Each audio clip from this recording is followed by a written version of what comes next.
yo tengo que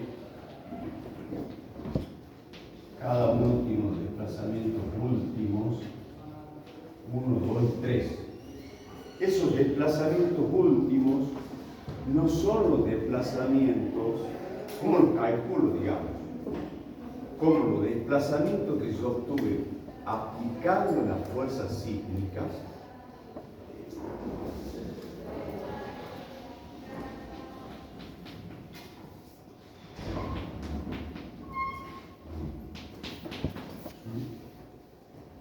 aplicando, digamos, las acciones sísmicas de diseño, que puede ser por cualquier método,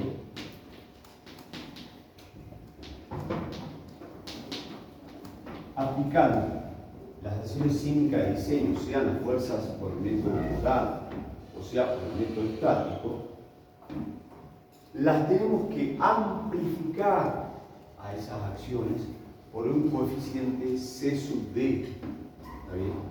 Y acá donde yo les decía, estas son C sub D por el D de diseño dividido gamma N.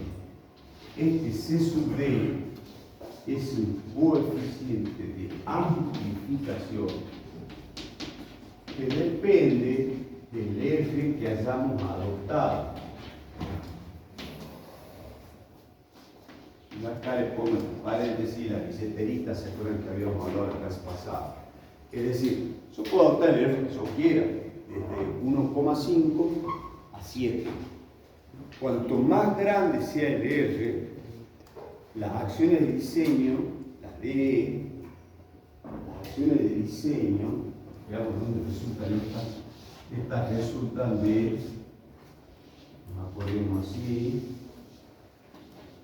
pseudoespectro, este es el elástico, después viene el pseudoespectro reducido, ¿se acuerdan? Y después viene el C, que es el coeficiente de diseño, que te corta acá el reducido. Todo por gamma N, por supuesto, no siempre por gamma N, el coeficiente de destino. Entonces, fíjense los espectros después de estos periodos. Si yo elijo un coeficiente R alto igual a 7, supongamos, menor va a ser la respuesta que yo voy a tomar para dimensionar esa estructura. Menor me va a dar la respuesta de diseño, obviamente.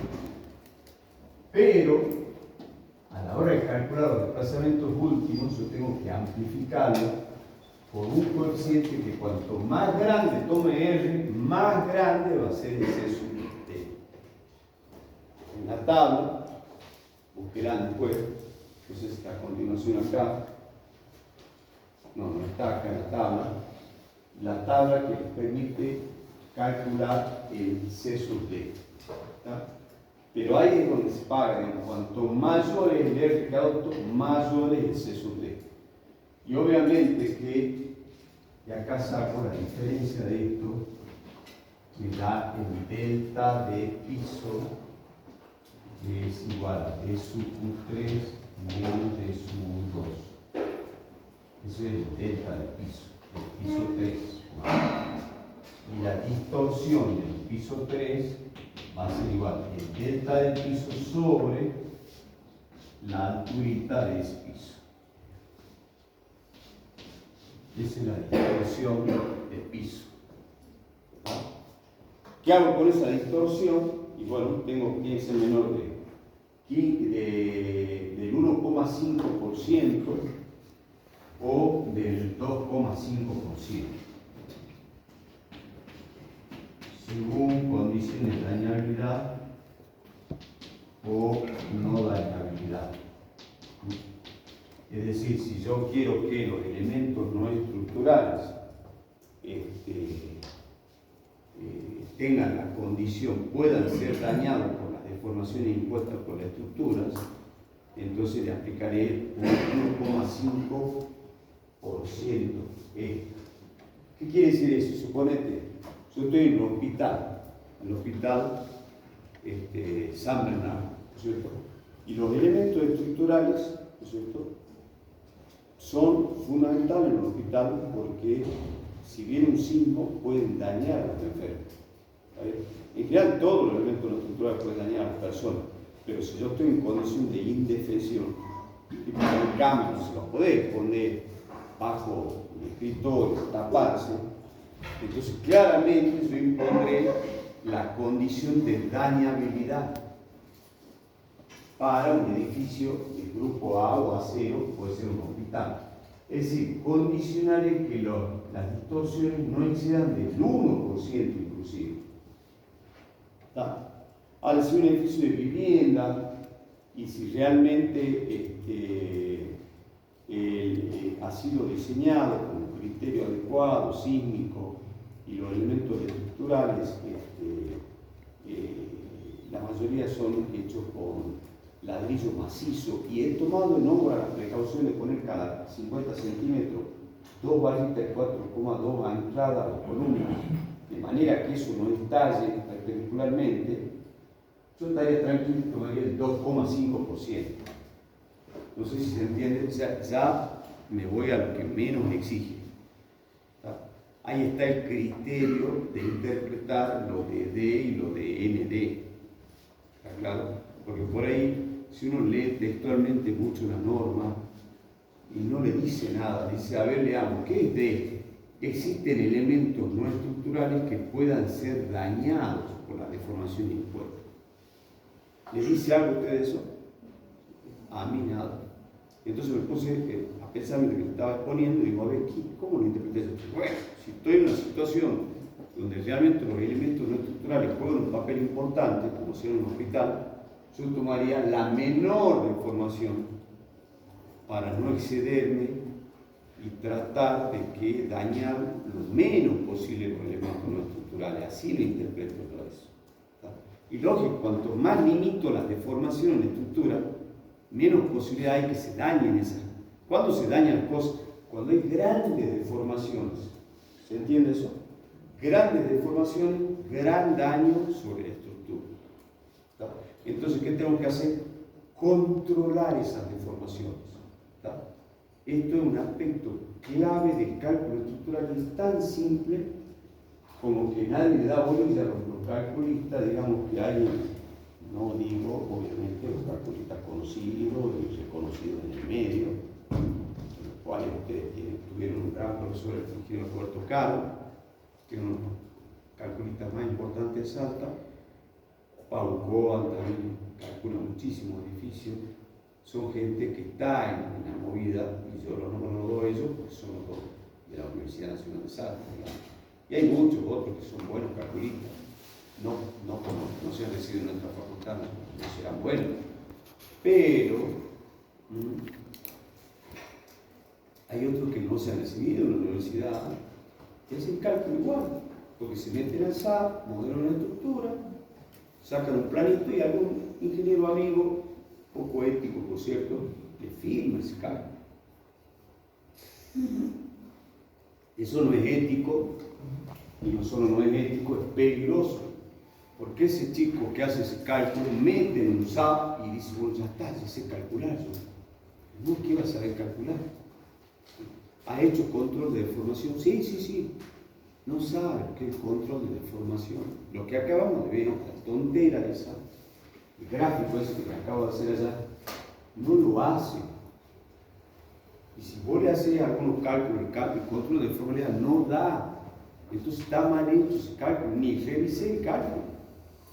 Claro, ni lo hagas el cálculo si no haces el control de deformidad. Entonces, yo soy director técnico de una obra y medianamente me dan un cálculo ya hecho.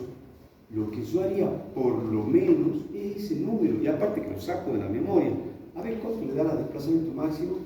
En algún lugar tiene que decirlo, y si no lo dice, hay que hacer un mail solicitando que el calculista me diga cuáles son los desplazamientos máximos de diseño por piso. Ya la altura la tengo entre ejes de losas y hago el control de distorsión del piso. Si no me da el control de distorsión por piso, no sirve el cálculo, no va a funcionar ese cálculo. Entonces lo rechazo, digo, señor, yo soy como responsable, como director técnico, no puedo aceptar ese cálculo. ¿Qué soy? Yo no soy nadie, soy alguien que ha verificado la distorsión de piso nada más. Y me han enseñado a mí que la distorsión de piso es lo que controla, es el primer punto que yo tengo que controlar para un cálculo estructural.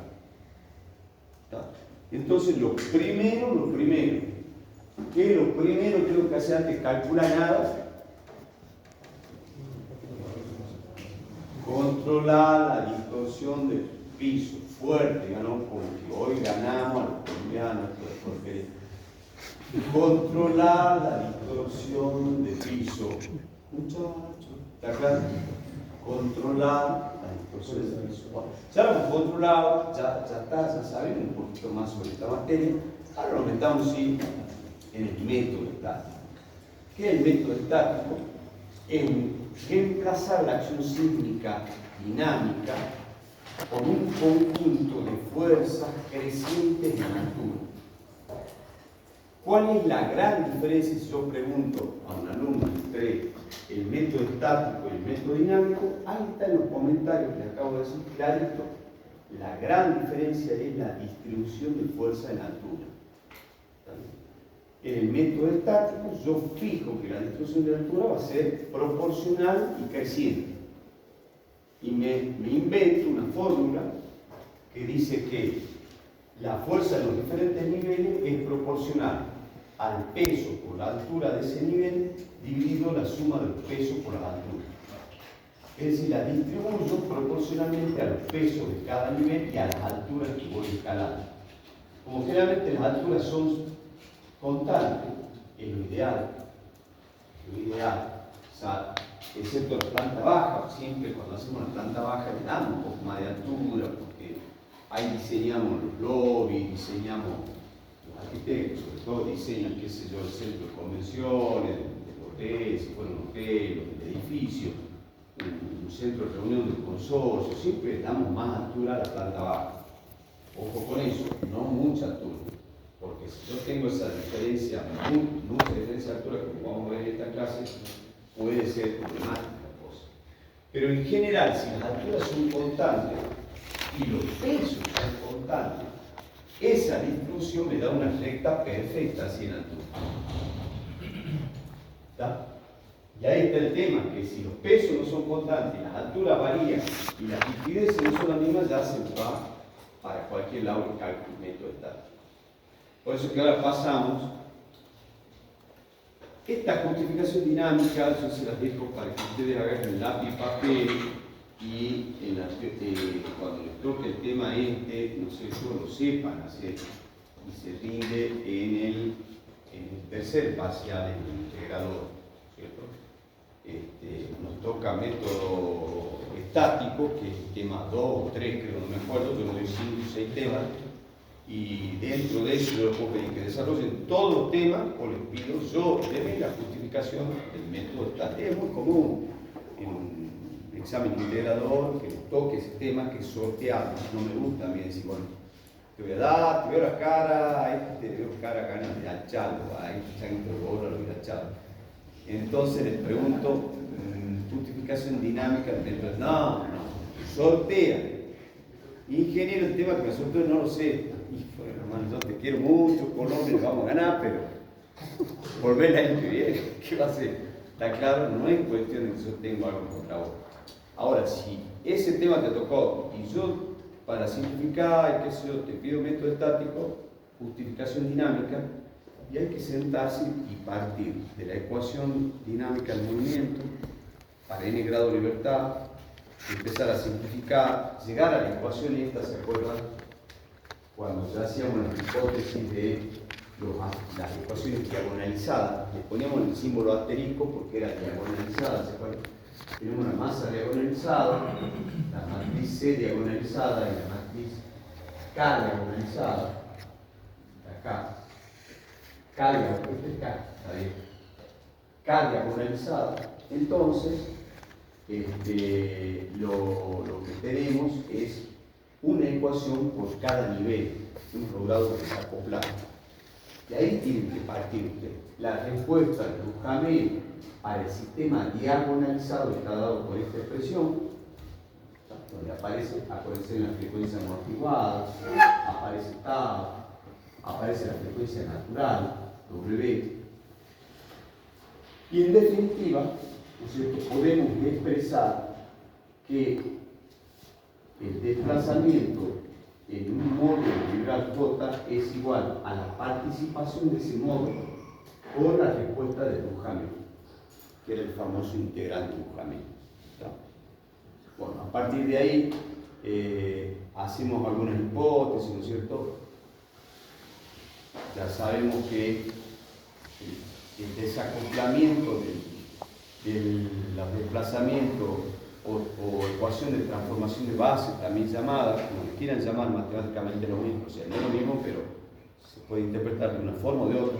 Separación de variables se llama esto, o ecuación de transformación de espacios a través de la matriz phi o la matriz R, como quieran llamar. Roberto Carlos llama R, Alejandro Barrante phi, Barba creo que se llama phi también, no importa lo que use, pero que sepan el concepto.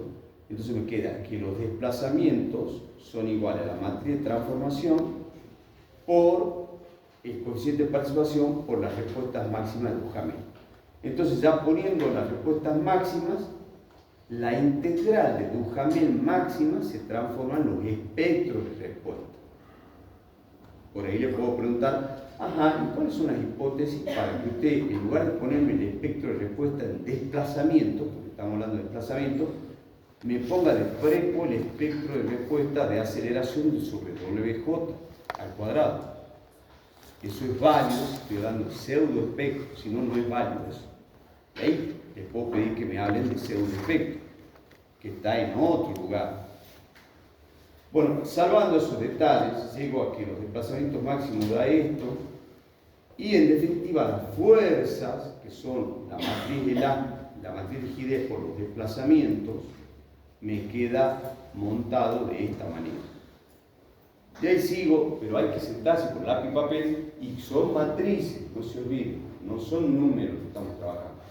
De ahí trabajamos que la matriz K sobre los coeficientes es la matriz de masa, que al pseudo espectro lo tengo que multiplicar por la matriz por la gravedad, no por la matriz, sino por el coeficiente de gravedad, y que eso ya me da la matriz de peso. Todo eso está dado en la siguiente diapositiva, acá. La matriz de peso, acá está la matriz definiendo pi cuadrado para el modo J siempre. La matriz de peso, la matriz de masa, y eso le denominamos matriz de peso. Simplificando nos queda esto. Y ahí es donde hacemos la hipótesis. ¿Cuáles son las hipótesis? Que el método, vamos a considerar solo el primer modo vibral. Por lo tanto, LJ no es la suma de los LJ, sino es L1. Y la segunda simplificación es que la forma de ese L1, acuérdense que la forma era curva, ¿no es cierto? Por ejemplo,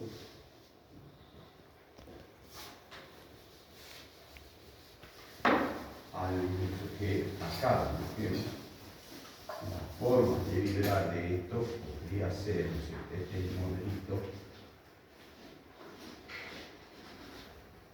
y esta es la forma de vibrar del modo 1, L1 y su 1 sería, ¿no es cierto? Entonces, nosotros vamos a aproximar esa forma a una forma rectilínea. Vamos a tratar que esto sea así. Y ahí definimos es de raya como la sumatoria de FI de los QSUI, por las alturas I, los QSUI por HI sobre la sumatoria de los QSUI por HI. Es decir, suponemos que esta forma tiende a ser rectilínea, tampoco es rectilínea, según la distribución de peso y de alturas. Acá está. Entonces reemplazamos Q por R, donde R es la primera forma de vibrar que está en blanco, por Q por D raya que está en amarillo. ¿Está? De esa manera, con esa segunda hipótesis, yo tengo el método estático. ¿Qué dice el método estático? Es muy simple. Dice que el corte a nivel basal es igual a un coeficiente sísmico C por el peso del estructura. ¿Cuánto vale ese coeficiente sísmico C? ¿Alguien sabe?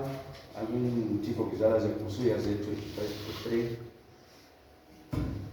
¿El ayudante? ¿Cuánto? No está. ¿Cuánto puede valer? Bien, muy simple. Puede valer 0,18, 0,17, 0,20, 0,22, 0,25, 0,30. Algo anda mal. Esos números ya los tengo que manejar. ¿Cuánto vale el corte en la base del edificio? Y es un porcentaje del peso total del edificio. ¿Cuánto? Y entre 0,17, 0,19, 0,22, 0,24 estaría bien que te dé. ¿Sí? Números, acá. ¿Está? Bueno, ahí termina la parte teórica que ustedes van a poner cuando vayan a rendir. No como yo, bien expuesto, bien deducido. Voy a ir rápido, pero no, entonces el proceso ya lo estudias, ¿para qué le va a dar? Bueno, vamos ahora un poquito a los comentarios de la norma, que es donde está sacado esta diapositiva. No voy a repasar todos, pero sí algunos. Para poder aplicar este método estático, la norma no existe que se cumpla con condiciones. Para todo edificio de no más de 3 plantas y 9 metros de altura, yo puedo aplicar en principio, digamos, no así, tan, pero en principio yo puedo aplicar fácilmente para una casa de 2 o 3 niveles el método estático y chao. No hay mucho que decir. Pero la norma dice, y acá por ejemplo pongo una aclaración que se olvida mucho de esos calculistas que calculan rápido, que ustedes se acuerdan, ya vimos la clase pasada, ahí yo lo dibujé rápidamente, pero acá está mucho mejor. El rojo es el espectro de la zona sísmica 3, el suelo tipo 2, que es el suelo más común en Salta, ¿no? Están los suelos tipo roca, el 1, suelo tipo 2, los intermedios, y el 3, el suelo blando, suelo arenoso. Caso de México. No hay acá en Salta suelo tipo 3. Es muy difícil que haya arenas inestables, todo ese tipo de cosas, ¿no? Sí hay lutita, que eso hay que tener cuidado con los empujes. ¿Sabes lo que es la lutita, no? Ese suelo medio amarillento que hay entre el Cerrito y el Gran Burgo. Cuando llueve se forman unos cráteres, así no fácil de ver, y cuando eso pierde humedad hace un empuje sobre los muros. Por eso en Gran Burgo hay mucho cuidado con la lutita. Pero no es tan peligrosa para el sismo, digamos, ¿no? Sí, para los empujes, para ese tipo de cosas. Porque en general en Salta tenemos el suelo tipo 2 y tenemos la zona sísmica 3. O sea, ahí yo les dibujo. Para un periodo de más de 3T2, o sea, 2,11 segundos, no se puede aplicar el método estático. ¿Y qué representa 2,11? Decíamos, el número de piso. Sería un edificio de, no sé, 18 pisos más o menos, 19 pisos. Si hacemos 0,1 segundos por cada piso, más o menos, 18, 19 pisos. ¿Está? Para que ustedes se den una idea de que no más de 18 pisos se puede calcular el método estático. Si les toca calcular. Acá en Salto ustedes dirán, ¿por qué no he visto edificios altos acá en Salto? Eso me cagó, perdón, medio temeroso los calculistas.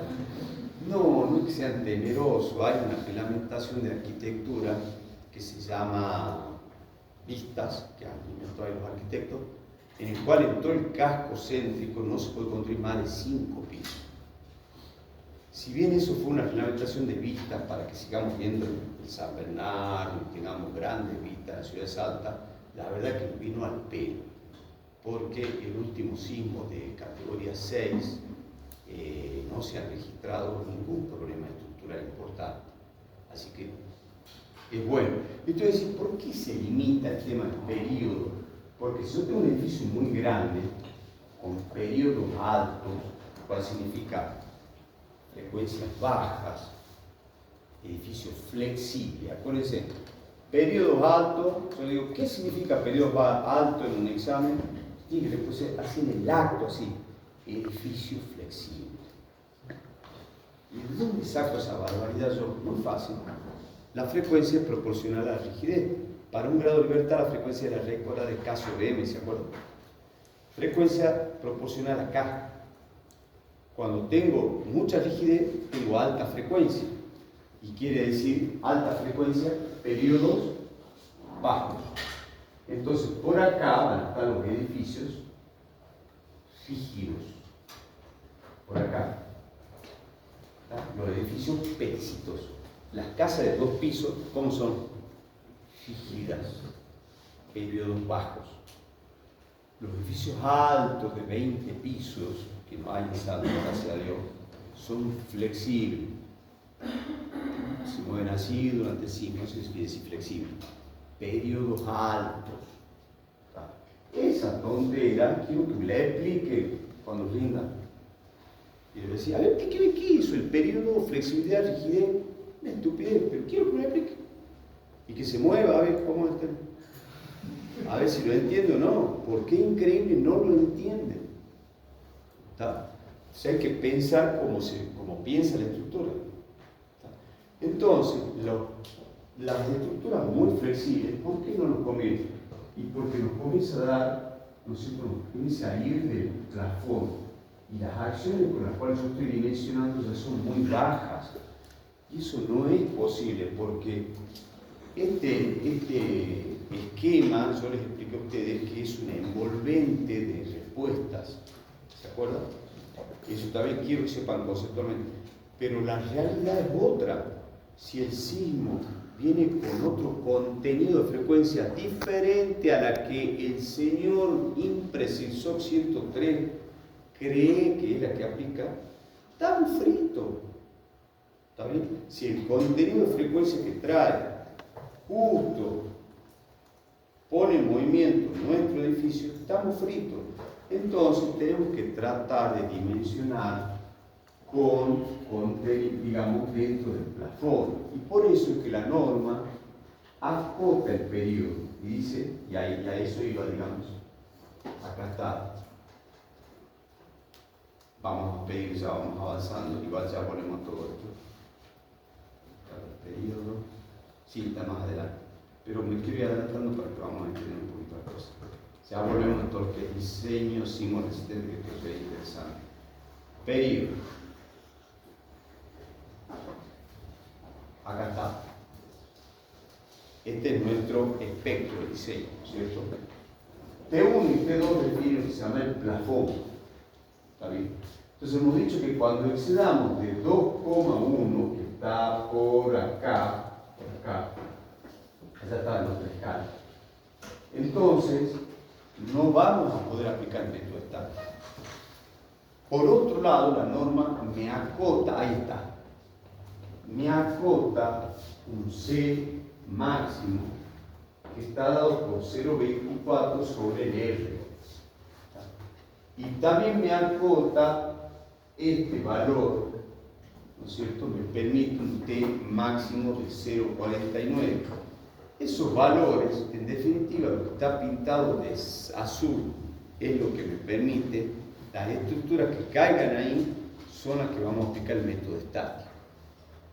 Las razones, no es que sea tan restrictiva la norma, son porque quiere evitar que nos vamos a una estructura muy flexible, como ya expliqué, ahí está el concepto, ¿cierto?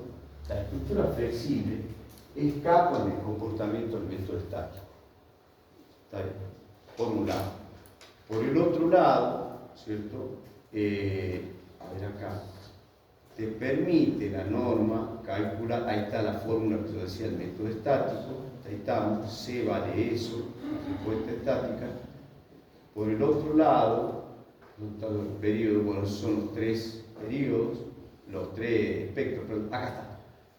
Por otro lado, te dice la norma que el periodo a considerar en ningún caso excederá el valor de un determinado periodo que lo vamos a calcular como C sub U por un periodo aproximado, es la norma, ¿no?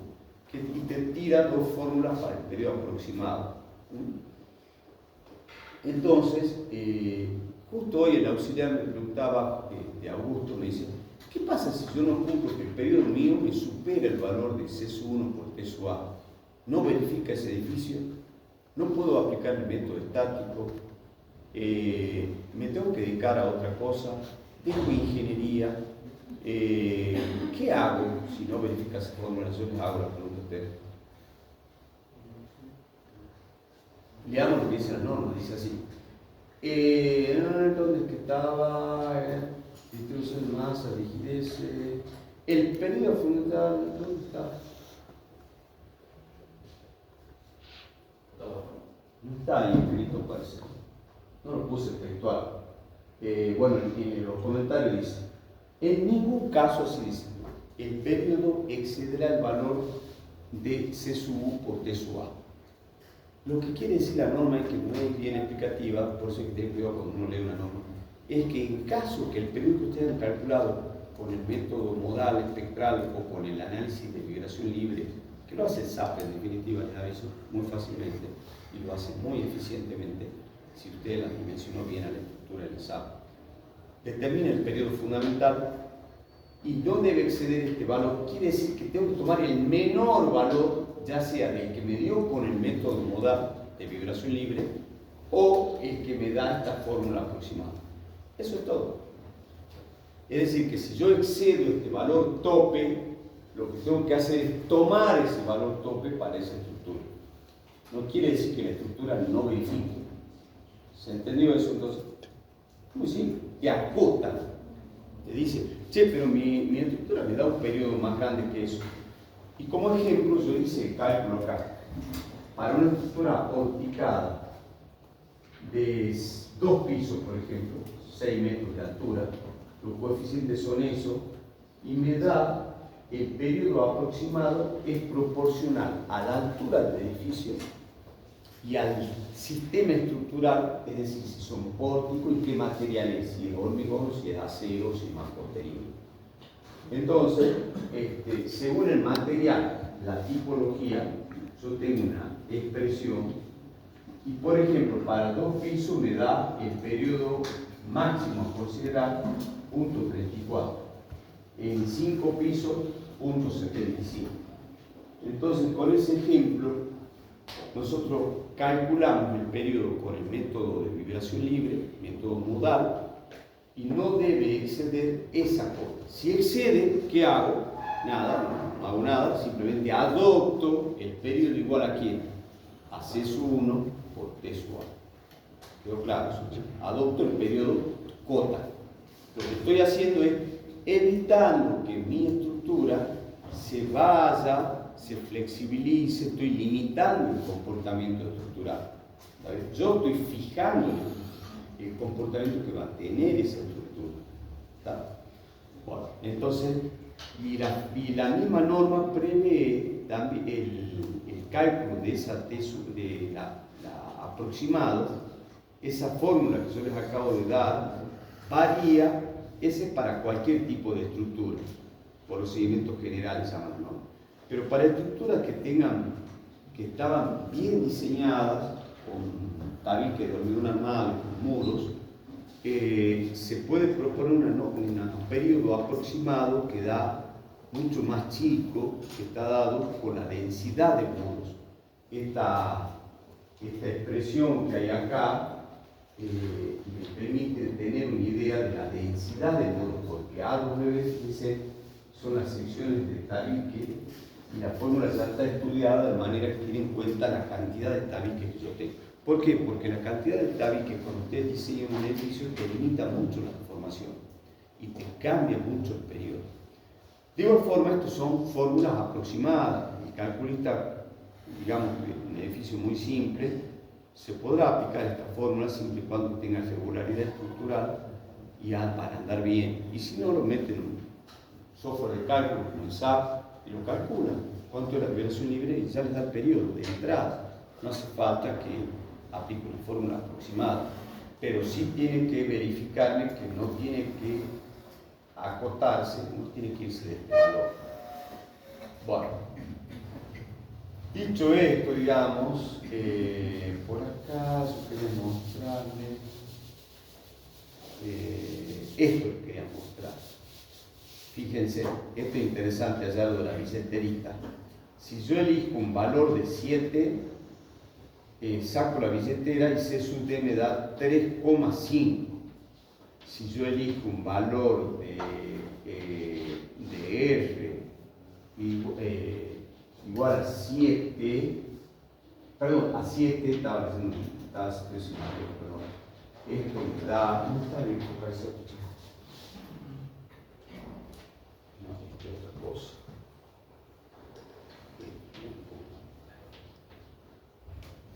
Ahí sí leo, ahí está. Cuando R vale 7, miren lo que pago por un R igual a 7. 5,5. Es decir, los desplazamientos que yo obtenga por la fuerza del diseño, los tengo que multiplicar por un cociente de 5,5 veces. Y a eso verificar que no me superen la distorsión en piso. Así que háganse nomás lo piola de elegir R igual a 7. Si eligen un R más conservador, pero tienen que adoptar este tipo de estructuras. Ojo, tampoco es decir, yo lo adopto. No, bueno, tienen que cumplir el tipo de estructura. Ponerle más tabique, hacerlo más rígida la estructura. Te baja el R y te baja el CD.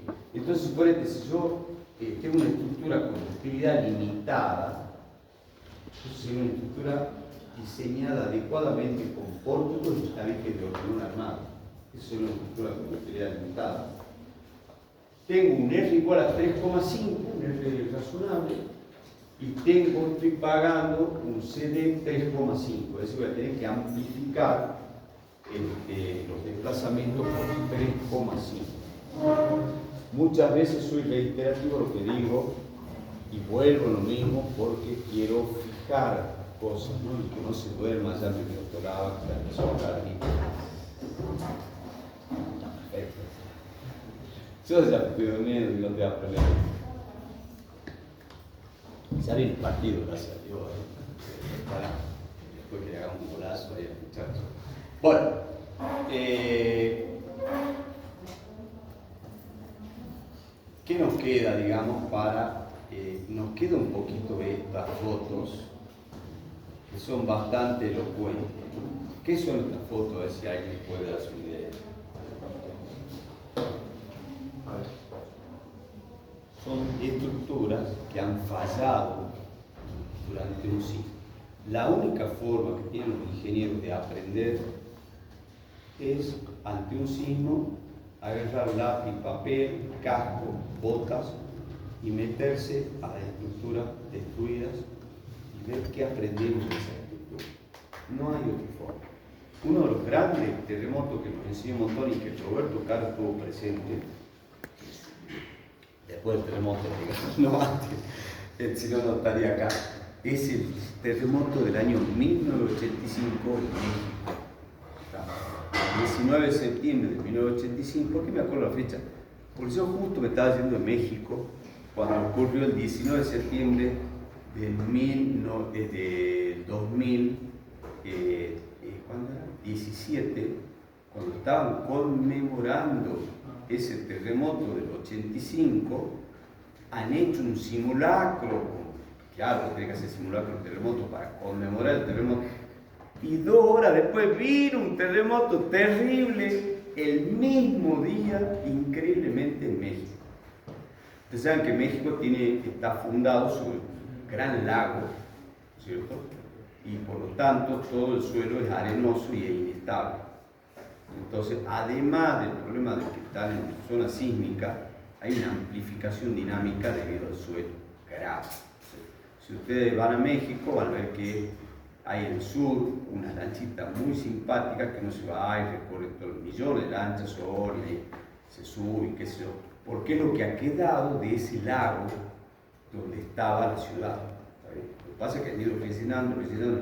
Todos los años el terreno de México va, de la Ciudad de México, Distrito Federal, va disminuyendo no sé cuánto el casco histórico, sobre todo 1 centímetro cada tanto, no sé bien el número, pero eso se va moviendo para abajo. Y ustedes van a ver que hay estructuras, por ejemplo, en la Virgen que está allá, que es famosa, ¿cómo se llama la Virgen de México? De Guadalupe, hay ¿no es cierto? 5 capillas, no son capillas, 5 iglesias, la más grande alberga 10.000 personas, impresionante. Después está todo un predio que se llama la Virgen de Guadalupe, ¿no? Y hay las 2 más viejas que están totalmente inclinadas y se apoyan sobre la otra, ¿tá? Y ustedes se fijan y se quedan duros, porque realmente la ven a la estructura de una iglesia apoyada sobre otra y se ve clarito porque uno ve abajo una luz y arriba cómo se juntan. Entonces ese es el problema del suelo que tienen los mexicanos, que se puede ver en varias estructuras del casco histórico, ¿no? Entonces, yo estuve ahí justo en este año, 2019, en el 2019 fue el terremoto yo estuve el 5 de septiembre y hubo un terremoto de grado 7, que yo lo vivía una mañana, nosotros el jabón que me pegué, dormimos toda la noche afuera, un kilómetro. Después me fui chocho, Playa del Campo, al Careto, chocho. Cuando ya me volví a Salta el 19 de septiembre, vino un terremoto de aquello, que fue la misma fecha del 19 de septiembre de 1985, donde en México casi se pierde la ciudad, ¿no? Después de ese terremoto, claro, quedó todo un montón de edificios caídos, un desastre. O sea, han viajado profesionales de todo el mundo, ellos de Salta, el ingeniero Caro, con otros profesores. Yo estaba entrando a la universidad, en 83, yo estaba en segundo año de la universidad. Y han ido a ver pues, todo este tipo de enseñanza. Y ahí hemos aprendido, de ahí hemos sacado todos los libros que decían ustedes. Por eso que muchas de las fórmulas son empíricas, porque están sacadas de la experiencia, pero no hay así una. Y otras sí son basadas en cómo se comporta el material. Por ejemplo, acá en esta foto ven el clásico falla de falta de confinamiento. Eso es algo clásico. Si yo no tengo una cantidad de estribos adecuada, con el paso adecuado, no doblo los estribos y los ato bien con alambre, y lo que sobresale de los estribos tiene que ser por lo menos 5 veces el diámetro. Si una barra del 8, por lo menos tiene que ser 5 centímetros. Es decir, yo tengo acá una barrita, ¿no es cierto? Una columnita. Y le paso los estribos para adentro. Este sector tiene que ser mínimo más o menos 5 centímetros. ¿Sabían eso ustedes? Y el atado que tiene que hacer el operario de ese estribo a las barras principales y entre ellos tiene que ser muy bien hecho. Porque si no se hace esa tontera, miren lo que pasa. El hormigón durante un sismo fluye como líquido. Queda así cuando no lo confino adecuadamente. ¿Está? Ese es uno. El otro tema, las columnas cortas. Cuando yo tengo una rigidez, y generalmente para poder permitir que los autos estacionen, le cambio la rigidez, ya no pongo mampostería, no pongo tabique, no pongo nada, y dejo las columnas peladas. Entonces, si un edificio de vidrio, no pasa nada, porque el vidrio no aporta rigidez casi. Pero si un edificio de ladrillo macizo, como hay mucho en la ciudad de Salta, que ustedes lo van a poder ver, claro que el ladrillo macizo te da un cambio de rigidez importante, y va a ocurrir eso durante el terremoto. Ese nivel va a rotar, se va a producir lo que se llama piso débil, y se va a producir la falla del edificio, y todos los autitos van a quedar enterrados por el propio edificio. Y esperemos que no haya gente ahí abajo. ¿Está? Eso es una falla muy común que se dio en los terremotos, ¿cierto? ¿Qué otro? Bueno, ahí está esa falla de piso débil o piso blando también. se la vio en diferentes partes del mundo, en Chile, en El Salvador, hay millones de ejemplos en San Fernando, en California, en Ecuador, en Puerto Príncipe, Haití. En Haití el problema es que hay una gran pobreza, cuando la pobreza va acompañada de la vulnerabilidad sísmica. Hay una vulnerabilidad social y hay una vulnerabilidad estructural. ¿Vale? Entonces, acá, por ejemplo, en Ecuador también hay una vulnerabilidad bastante importante, sísmica y social. El tema de la columna corta, cuando hacemos un cambio de rigidez dentro del nivel, y entonces la columna se comporta como una pequeña columnita esta, y se dan solicitaciones extremas que no han sido tenidas en cuenta, y se ve con la fisuración, ahí se ve clarito una foto de columna corta. ¿Por qué mostramos todas estas fotos? ¿Somos morbosos? No, lo que queremos es que esto no ocurra. Y usted me dirá, ¿y cómo no va a ocurrir eso? Bueno, yo creo que lo más importante de este curso radica en estas 4 diapositivas que vamos a ver ahora. ¿Está bien? Para ustedes, digo, como enseñanza, como proyectista, no permita que haya una mala distribución de masas, porque cuando veíamos con Augusto esta mañana, siempre preparamos la clase esta que junto con el ayudante, que gentilmente se viene y lo charlamos, decíamos, ¿para qué damos todo esto? Por el método estático, para las condiciones de aplicabilidad, sí. Las condiciones de aplicabilidad dicen que para poder aplicar el método estático tiene que ser regular en masa y en rigidez, en planta y en altura. ¿Cierto? Pero aparte, dice clarito la norma, aparte, tiene que en general, no importa el método que ustedes apliquen, ustedes como proyectistas tienen que lograr una regularidad. ¿De qué? De masas y de rigidez, que son, ¿qué me define eso? Y acuérdense, el determinante de m menos w cuadrado por k, ¿qué es? Es la vibración libre, ¿se acuerdan? El periodo. Las masas, tanto en planta como en altura. Y lo mismo para la rigidez. Entonces, si yo logro seguir los consejos que a continuación vamos a ver brevemente, porque hay un apunte mucho más detallado que van a tener que ver ustedes, yo le voy a dar las bases nada más, de Roberto Caro, que habla sobre, esto se llama diseño sismo-resistente. ¿Cuál es el criterio? Lograr la mayor regularidad posible. ¿Cómo se logra eso? Bueno, las plantas deben tener formas regulares, ya vamos a ver algunos dibujos. Evitar cambios bruscos. Esquemas estructurales complejos hay que evitarlos y hacer lo que se llama junta sísmica. ¿Está bien? Evitar el empleo de esquemas estructurales que sean inadecuados ya de sismos anteriores. Aprovechar las enseñanzas recogidas de los terremotos. Esto está volcado en orden. ¿Qué tipo de enseñanza? Bueno, lo que está tachado no usar. O sea, ya esta es la forma del edificio plano. Yo les decía que si yo tengo una forma de este tipo, esta T, es muy fácil. Le hago una junta sísmica acá y otra acá, y configuro de esta manera el mismo edificio. Nada más que yo estructuralmente calculo 3 edificios. Es un poco más de laburo para el calculista, pero las vidas que estamos salvando son muchísimas. Ojo, la distorsión del piso de este edificio en la dirección Y tiene que ser tal que no choque con el otro edificio.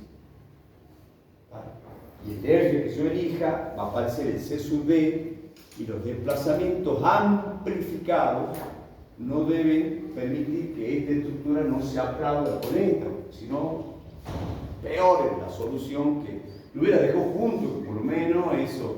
Pero imagínense si lo separan, y lo separan mal, eso va a aplaudir y se va a generar un quilombo, la toda estructura, que por Dios.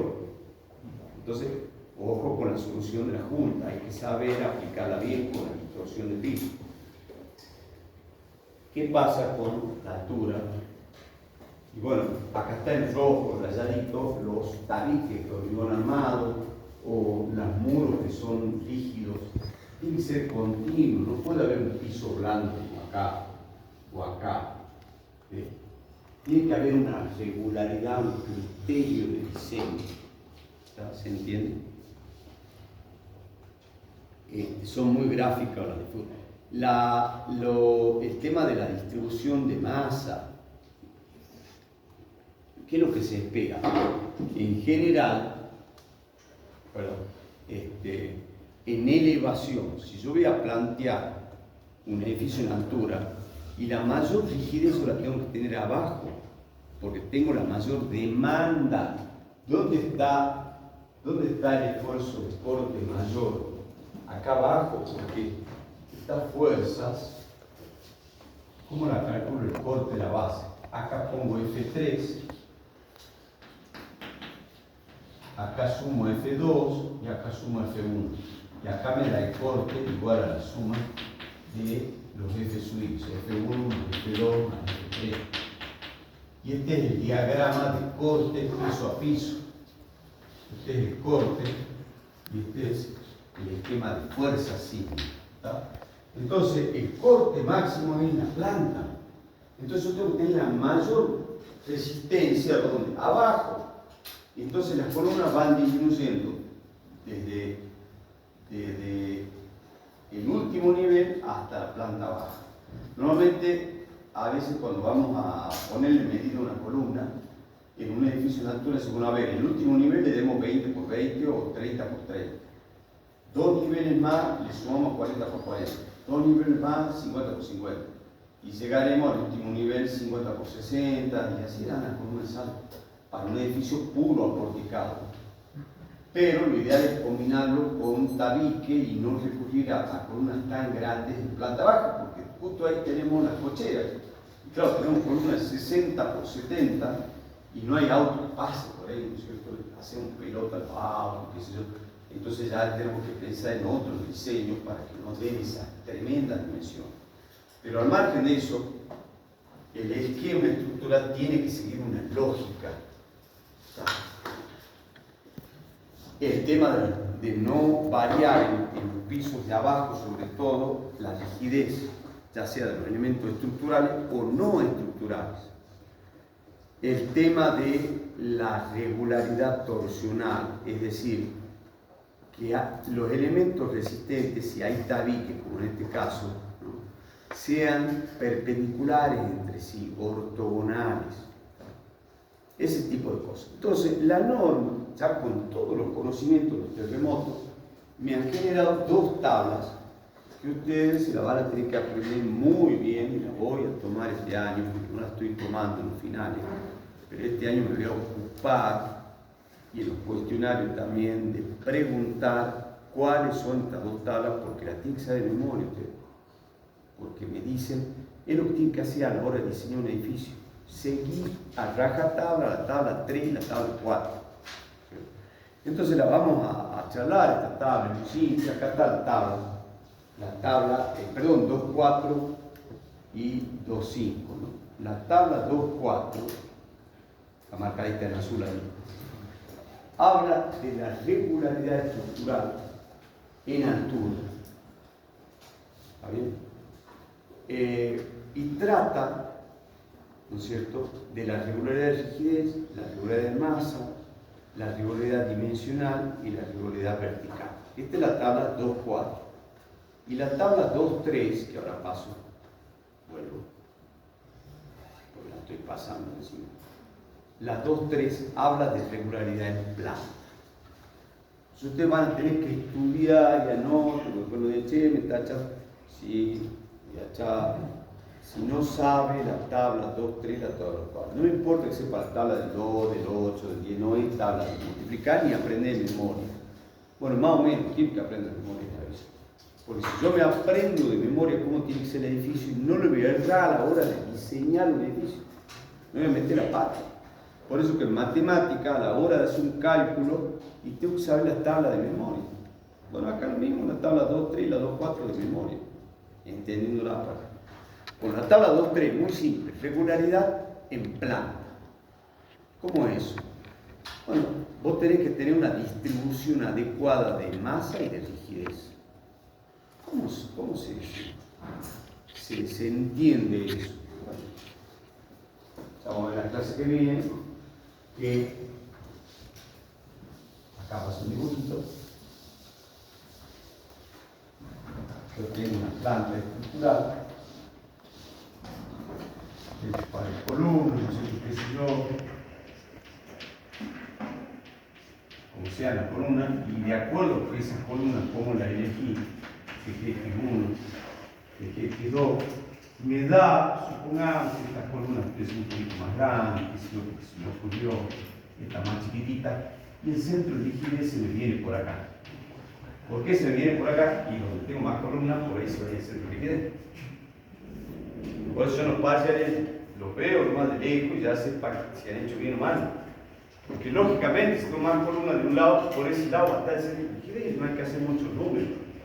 El centro de masa, normalmente, ¿no es cierto? Normalmente, no es tan así, tiende, si está todo en orden, a estar más en el centro geométrico. ¿Estamos ahí? Las fuerzas de corte, estas que acabo de dibujar acá, los cortes de piso, ¿por dónde pasan? Son fuerzas inerciales, pasan por el centro de masa. Entonces, por acá actúa el corte del piso S. Siempre distribuimos la torsión por corte, no por fuerza. Estas son fuerzas, yo hace un rato puse los cortes. Lo que vamos a distribuir por planta son los cortes. Entonces, acá hay una diferencia. Cuando yo llevo esta fuerza a través de dos fuerzas iguales y opuestas, esta con esta me genera un momento torsor en ese nivel. ¿Se vio? Esa torsión hay que tratar que sea mínima, mínima. ¿Sí? Como no, que arriba. Ese esfuerzo de torsión. Y para eso es que la tabla 2.3. Para evitar que esa torsión sea grande, porque me va a provocar una amplificación del comportamiento dinámico importante que no va a tener nada que ver con el signo. Tiene que ver cómo a vos se te ocurrió poner la columna, porque el arquitecto te ha dicho no me vaya a poner columna acá porque si no los despedimos. Yo soy el dueño de la empresa. Bueno, no pongamos columna ahí. Claro, vos estás decidiendo dónde va a ir el centro de rigidez. Y las masas lo decide el arquitecto, porque bueno, por supuesto quiere quedar bien y a la entrada va a poner un pórtico predominante, todo de muro y adornado por una estructura de acero, porque queda bien el acero, se usa mucho el acero. Va a ir junto con la estructura. No, eso es solo ornamental, me está matando, es el peso. Se va a lateral. La piscina en el último piso. Están matando, o sea, donde yo menos lugar que quiero masa en el último piso. ¿Dónde hay que mandar la masa? Al subsuelo o a la planta baja. Entonces, ¿la piscina dónde va? ¿Subsuelo o planta baja? No va en el último piso. Señor, hay un edificio, no sé si en China o en Beijing, o no sé, en algún lado, que tiene un centro de masa en una punta para evitar cuando hay un sismo, para contrarrestar la oscilación. Esos edificios diseñados con las piscinas arriba, ¿vieron? El edificio que aparece en la película es el millonario, no sé si lo han visto ustedes, qué increíble, una familia millonaria de donde vos decís, Singapur en realidad, es una familia riquísima, hay un edificio increíble ahí en Singapur, que tiene una terraza y justamente la parejita esta de la película se casa ahí en el último piso y hay una pileta increíble y son dos edificios independientes pero están conectados en la terraza. Obviamente que eso es un desastre desde el punto de vista de diseño sismo-resistente, pero ¿qué pasa? Esos edificios tienen alta tecnología, están controlados por lo que dice acá Martín, con sistemas que amortiguan el sismo, ¿cierto? Con amortiguadores, sean amortiguadores sintonizadores de masa o amortiguadores en el subsuelo que hacen que no sientan el sismo. Claro, tienen tanta plata, todo loco, que vale, quiero la piscina arriba, perfecto. Pero cómprame un aislador sísmico. Decís, ¿qué? Sí, lo venden en Alemania, son unas cosas así, parecen un transformador. Yo los vi ahí en Mendoza, fuimos a una visita de obra, que íbamos a ir ahí con el amigo Lauti, y eso te aísla mal en la base, entonces todo el edificio se mueve parejito, viene el sismo, esos aisladores se mueven increíble, son placas de plomo y elastómero, plomo y elastómero, es una placa grande. Entonces se mueven todos juntos, el edificio se mueve, te pega un julepe, pero no falla nada, porque el edificio está intacto. Y se lo calcula en régimen elástico al edificio, como si no hubiera sismo, básicamente. ¿Tá? Y el que se banca todo el sismo es el aislador. Pero claro, tiene una fortuna del mundo. ¿Cuánto salen esos aisladores sísmicos? Un montón de plata, ¿cierto? O sea, claro que yo lo soluciono todo esto, tiramos para el diablo el diseño, hacemos lo que queremos, pero hay que pagarlo. La fiesta siempre hay que pagarla, de alguna manera. Como un aislador sísmico. Solucionamos el problema, sí, ya está. Sin otro problema. Claro, son edificios fuera de escala. Vámonos a alta, un diseño sismo resistente adecuado, donde después del sismo le explicas al dueño el daño que va a tener va a ser mínimo y los costos que va a tener va a ser mínimo. Me interesa ahora sí. Entonces, diseñemos de esta manera, sin gastar tanto, para eso soy un ingeniero. Bueno, les decía yo, para ir cerrando ya, esto quiero que me entiendan, este grafiquito. Este es un edificio y los dibujos nivel K, K-1, K-2 son las losas de un edificio deformado visto de arriba en el SAP. Supongamos que estamos haciendo un análisis en la dirección I, o sea, así. Entonces, de acuerdo a la rigidez relativa que tengan los diferentes pisos, una losa se va a ir más, otra menos, ¿no es cierto? Ponemos la deformada del edificio bajo un sistema, cuando está actuando un sistema de fuerza sísmica, o un espectro que respuesta, para hablar rápido, ¿no es cierto? Entonces, ¿qué tenemos que hacer? Sí o sí hay que modelar un SAP, no hay otra forma para poder aplicar la tabla 2.3 y 2.4. Por eso es que hay que pedir los formatos, por eso les pedí a ustedes los formatos de cálculo del práctico 1, el práctico 2 y el práctico 3, que me lo tienen que mostrar, a ver qué es lo que han hecho. ¿Cómo han calculado ustedes? Porque eso forma parte de la materia. Si no, no puedo aplicar la tabla 2, 3 y 2, 4. Si no hago un diseño en un software. Si no quiero usar SAP, porque no le gusta el SAP, yo porque no es que sea representante de la firma americana, sino que es una firma que hemos comprado con la Universidad Nacional de Salta esa licencia. Y segundo, tiene una licencia educativa gratuita.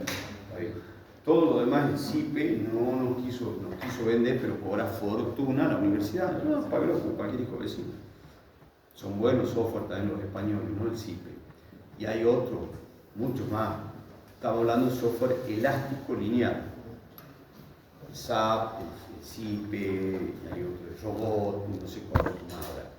No estoy hablando del ANSYS ni del ABA, que son software no lineales, que me permiten ver el comportamiento no lineal de la estructura, de otra cosa.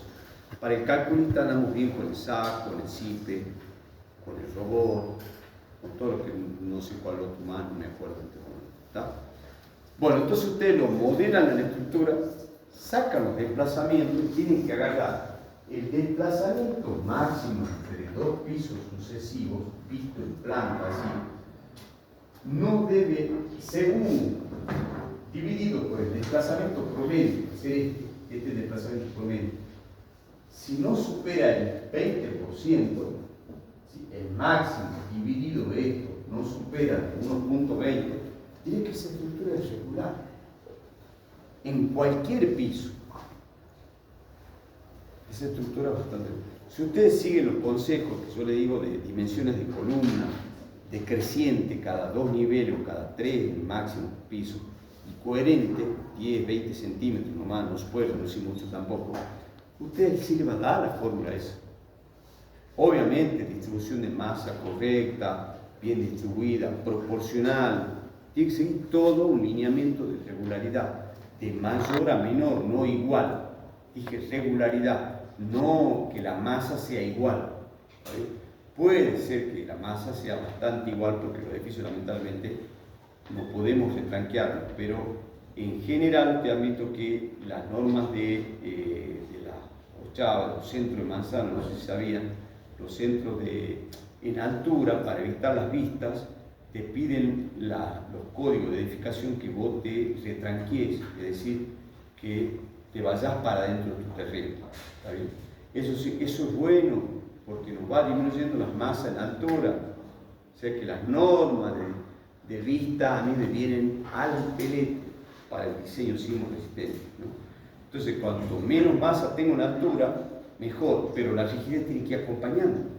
No puedo tener más rigidez en altura, menos masa. Pero yo soy un alumno bueno. No, Pablo, se está haciendo con la torsión. Se está haciendo el carajo, porque la rigidez le seguís dando la misma, el centro de rigidez sigue estando donde está, y el centro de masa cada vez se aleja más. Entonces me está dando una torsión en los últimos niveles enorme. Eso va a saltar cuando hagan en el SAP el diseño. ¿Está? Entonces sacamos los máximos de desplazamiento y vemos que no superen ciertos valores. Eso es lo que pide la tabla 2.3, fundamentalmente. ¿Está bien? También me pide que no haya una variación de masa. Acá está el clásico piscina en el último piso. Esto está dibujado esquemáticamente, ¿cierto? Lo que quiere decir esto es que acá estoy concentrando una masa muy diferente que el piso anterior. ¿Está? Estos son consejos del ingeniero Carlos. En general no está en la tabla esto, pero si yo sigo todos estos consejos, claramente voy a cumplir perfectamente la tabla esa. ¿Está? Luego está la tabla 2.4, que sí es específica de altura, que yo la resumo en esta diapositiva. Regularidad de rigidez. Bueno, yo les decía que los desplazamientos debido a la rigidez no tienen que superar cierto valor, el 40%, para analizar la rigidez. La irregularidad media es lo que define irregularidad baja, media o alta. Después te dice la irregularidad de masa, y acá te la grafita. Tiene que estar la variación de masa de piso a piso no debe superar de un 70 a un 30%. Se da margen, digamos. Vos podés estar entre que un piso tenga menos masa que el otro, pero no más del 70%. O sea que también cuando en altura vos te vayas para adentro, no podés pasar de un edificio de 10 metros de largo, un edificio chiquitito de 3 metros, de 30 metros de largo. El edificio tiene 100 metros, pasó uno de 30, me acortó el 70% de la masa. No puede ser eso, porque acá dice que para tener una regularidad tenés que tener una cierta cota entre 0,7 y 1,3. Hay que respetarlo. Para tener una regularidad geométrica, acá está, no podés hacer un retranqueo de más de un 0,70 y un 1,30. Va de la mano con la masa también. No podés cortar el edificio así porque se te ocurre en altura. Al revés sería una cosa locura, ¿no? Y justo me decía Augusto, pero ¿qué pasa con el edificio así que está en tal lugar? Sí, hay edificios así. Adivinen dónde hay un edificio así, que da miedo verlo. ¿Ah? No, acá en Salta. Frente a una plaza queda. A ver si saben. No va mirando nada. Frente a Alejandro. Sí, señor. Frente a Alejandro I. No el Alejandro I. Un hoteles. No vamos a decir el nombre por si hay algún hijo de algún empresario acá que me haga un juicio por denigrar el buen nombre del hotel y demás, y tenga que ponerme un juicio penal de por vida. Bueno, ese edificio X tiene un diseño que no es adecuado. O yo no soy el calculista de ese edificio y yo puedo solucionar ese problema. Ojo, pero tengo que haberlo solucionado. Ese es el tema. O sea, todo se puede hacer, en eso estoy de acuerdo. O sea, si viene un tipo de Buenos Aires, no, yo tengo plata, papá, yo quiero el edificio por esa forma. Me gusta esa forma. Soñé, mi esposa le gusta la L, qué sé yo. Me levanté que ese es el edificio que voy a hacer. Y tiene razón, es que tiene plata, hace lo que quiere. Pero tengo que calcularlo adecuadamente. Ya sea con amortiguadores, con elementos metálicos, tanto cruces metálicas, de manera de que soporten la gran fuerza vertical. Acá hay una acción sísmica, este es el peso, ¿verdad? Y va a tener una fuerza sísmica vertical, que la norma me permite calcular. Y eso tengo que controlarlo, ¿no es cierto? ¿Con qué van a decir ustedes? Yo le pondría tensores de los dos lados a cada una de las losas. Tensores metálicos. Fácil. Y eso anda perfecto. ¿Está bien? Pero para que sea tensor tiene que estar de abajo y de arriba. Entonces, cuando se vaya para arriba la losa por encima, va a aletear esa losa. Hay que ser muy inteligente para darse cuenta. Entonces, cuando se vaya para arriba, va a funcionar el tensor de abajo. Cuando se vaya para abajo, va a funcionar